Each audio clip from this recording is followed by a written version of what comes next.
आप देख रहे हैं BRC 24 न्यूज। अब खबर। नमस्कार, आप देख रहे हैं BRC 24 न्यूज। आपके साथ मैं हूं ब्रिजराज चौरसिया।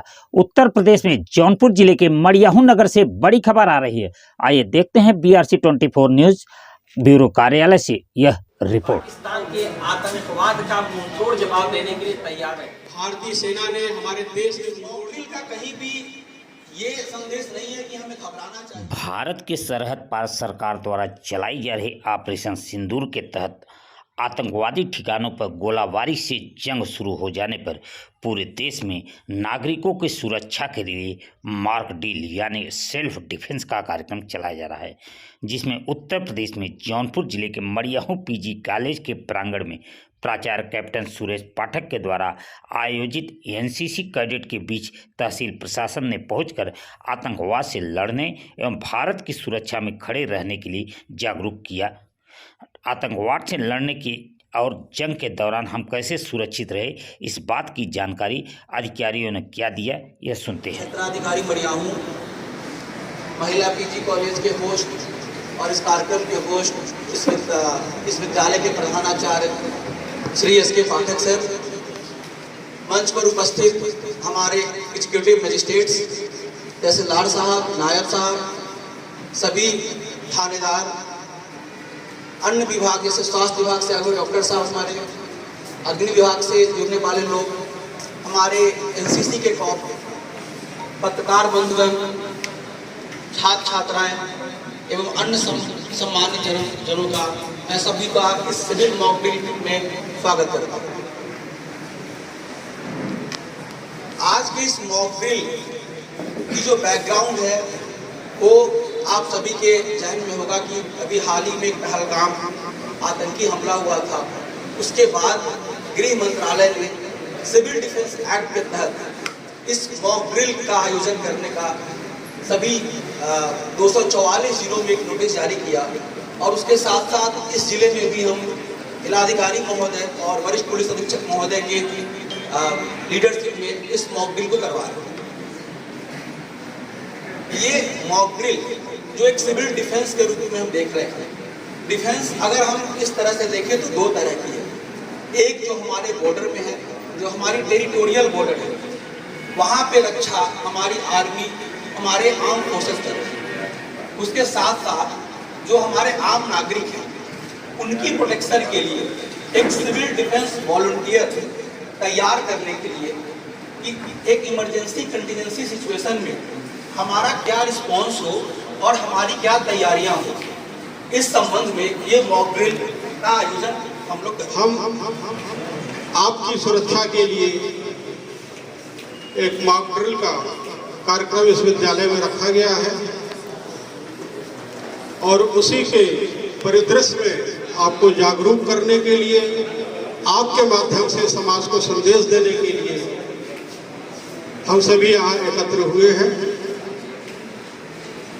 पहलगाम की घटना से आप सभी वाकिफ हैं और हर्ष का विषय भी है कि आज जो सिंदूर का मुंहतोड़ जवाब ऑपरेशन सिंदूर से हमारी सेना ने दिया है और आतंकवादियों के 9 लॉन्च पैड उनके बेस कैंप को धराशाही कर दिया है। इसके लिए हमारी सेना बधाई की पात्र है। लोग अवगत हैं, हमारा पड़ोसी मुल्क जिसने पूर्व में भी इस तरह की चेष्टा की है और फिर पुनः उसने इस तरह की चेष्टा की जिसका हमारी भारतीय सेना ने, हमारे देश ने मुंहतोड़ जवाब दिया है। सर्वप्रथम मैं ये बताना चाहूँगा कि आज का मॉक ड्रिल का कार्यक्रम जो है यह एक तरह से किसी आपातकाल स्थिति से निपटने के लिए क्षत्र अभ्यास की तरह से देखा जाता है। उसी का मॉक ड्रिल का अर्थ यही होता है कि अगर कोई आपातकाल की स्थिति आती है तो हम लोगों को किस तरह से उस परिस्थिति से निपटना है, क्या करना है और क्या नहीं करना है। अभी हमारे अग्नि विभाग के लोगों ने, डॉक्टर साहब ने विस्तार से अपने विभाग से संबंधित जो भी डूज एंड डोंट्स हैं वो आपको बताया, क्या करना होता है, क्या नहीं करना होता है। मैं एक चीज बताना चाहूँगा, देखिए हम लोगों को डरने की, भयभीत होने की बिल्कुल भी जरूरत नहीं है। हमारा देश, हमारी सेना किसी भी परिस्थिति से निपटने के लिए पूर्ण रूप से तैयार है। जो भी परिस्थितियां आएंगी उसका हम पूर्ण रूप से सामना करेंगे।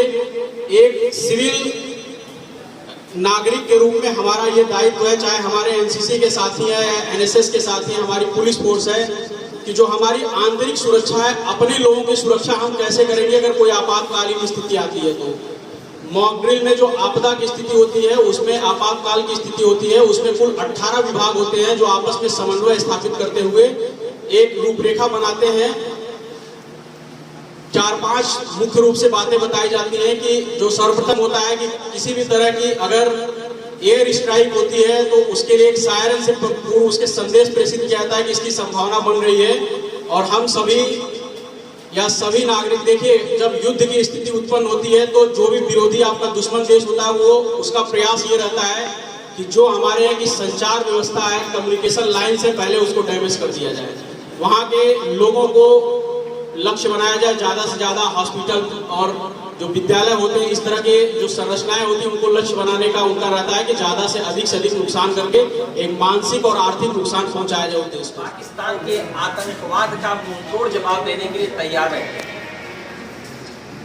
अभी आपको पता होगा, आपने सुबह समाचार देखा होगा, व्हाट्सएप पे, यूट्यूब पे समाचार आ रहा है कि रात में 1:30 बजे भारत ने अपना एयर स्ट्राइक का कार्यक्रम शुरू कर दिया। 70 से 80 आतंकवादी रात में मारे गए। जैसा कि अभी यूट्यूब पे आ रहा है, भारत के एयर डिफेंस ने पाकिस्तान के F-16, F-17 को मार गिराया है आज। यानी लड़ाई की शुरुआत हो चुकी है। आपका जज्बा, आपका शौर्य ये राष्ट्र के लिए समर्पित है। इसमें हमारे एनसीसी के कैडेट अपने जान की बाजी लगाकर भारतीय सेना के साथ कदम से कदम मिलाकर देश की रक्षा में अपने को कुर्बान कर देते हैं। सामान्य नागरिक जो सेना में नहीं है, उनकी भूमिका भी कम नहीं होती। हवाई आक्रमण के समय हम अपनी रक्षा कैसे करें, नागरिकों के जान माल की रक्षा कैसे करें, बम गिरने से कहीं पर आग लग जाए उससे हम संपत्ति की रक्षा कैसे करें, यह सारा दायित्व हमारे सिविलियन का है। सामने बैठी हुई हमारी बेटियां, हमारे बेटों का है। एक तरफ जब मोर्चे पर हमारे जवान लड़ रहे होते हैं तो देश के अंदर यही हमारे राष्ट्र के प्रहरी देश की रक्षा करते हैं, देश के संपत्ति की रक्षा करते हैं, जान माल की रक्षा करते हैं और घायलों का इलाज करते हैं। सबको मिला करके तब हमको सफलता मिलती है। और 4 बार भारत ने पाकिस्तान को धूल चटाया है, हराया है। उसके पीछे एक ही रीजन था, सारे राष्ट्र को एकजुट होना, सारा राष्ट्र का समर्पित होना। बड़ी अच्छी बात है कि पहले से हम बहुत ही सशक्त हुए हैं, बहुत ही मजबूत हुए हैं। 1971 की तुलना में आज का भारत बहुत ही सशक्त हो चुका है। कल आपने टीवी देखा होगा, रूस आपके साथ है, अमेरिका आपके साथ है, राष्ट्र की सारी बड़ी शक्तियां आपके साथ हैं। हमें हमारे मड़ियाहू तहसील के एसडीएम साहब, तहसीलदार साहब, सीओ साहब, कोतवाल साहब और हॉस्पिटल के यहाँ प्रभारी डॉक्टर साहब और एनडीआरएफ के लोग, फायर के लोग आपको कुछ टिप्स देने के लिए, जगाने के लिए यहाँ पर आए हुए हैं। अभी कुछ आपको बातें बताई जाएंगी, क्या आपको करना है, क्या आपको नहीं करना है, इसकी जानकारी कुछ ही पल में आपको दी जाएगी। फिलहाल इस खबर में इतना ही। खबर अच्छी लगी हो तो अपने दोस्तों को शेयर करें, हमारे चैनल को सब्सक्राइब करें और कोई सुझाव हो तो कमेंट बॉक्स में हमें जरूर नारायण सेवा बताएं। सदन प्रदेश और आई जनपद की डॉक्टर खबरों के लिए अविनाश राय देखते से रहें BRC अत्याधुनिक 24 न्यूज। मशीनों द्वारा अब खबर दांत एवं मुंह दिखेगी। की इलाज कराइए।